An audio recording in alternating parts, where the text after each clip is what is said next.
Neil Jerome Morales of Reuters News. Secretary Roque, is President Duterte attending the ASEAN Summit in Jakarta this weekend? If not, is Foreign Affairs Secretary Locsin or any official that will attend? Ang Presidente po hindi personally mag-a-attend, but I'm sure that our Department of Foreign Affairs will be there. What does the Philippines expect from the ASEAN Summit, especially on Myanmar? Well, kaya nga po magsasamit, no? Pag-uusapan po nila kung anong po pwede maging common position ng ASEAN.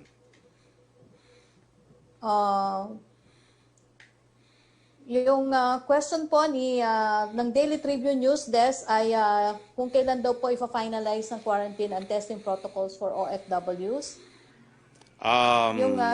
It will be in either hindi ko alam kung maipapasok yan sa other matters sa meeting ngayon, no? Pero may posibilidad naman po, if not this meeting, then the next meeting.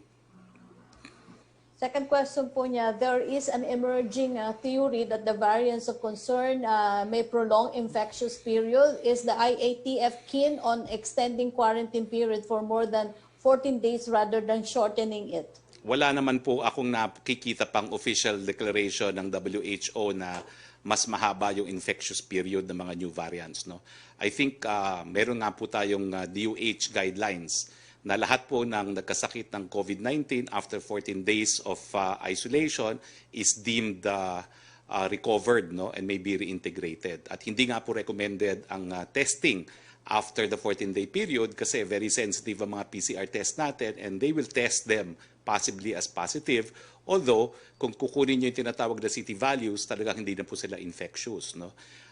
So, I don't think there will be a change to the quarantine period. Ang pinag-uusapan lang po ngayon talaga is yung, number one, whether or not to do away with the test and have a longer quarantine period. Eh, ang problema nga po natin, kung longer quarantine period, mas mahal because that's 3,000 a day for the Philippine government as far as OFWs are concerned. Samantalang ang test po ay 3,000 pesos lamang, no? So ngayon po ang proseso is on the 6th day, tinetest sila, no?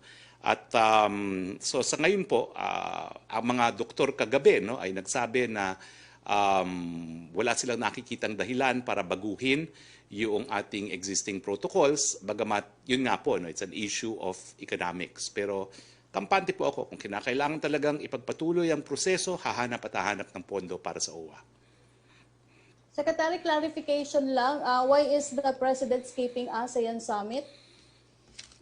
Ang pagkakaintindi ko po dyan, it's the issue of face-to-face, no?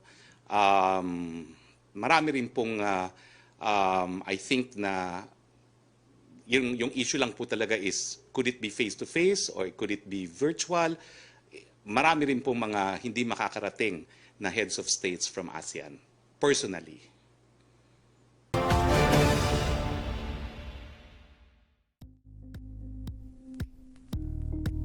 Thank you for watching Politico TV. Please like and subscribe to our channel for more videos.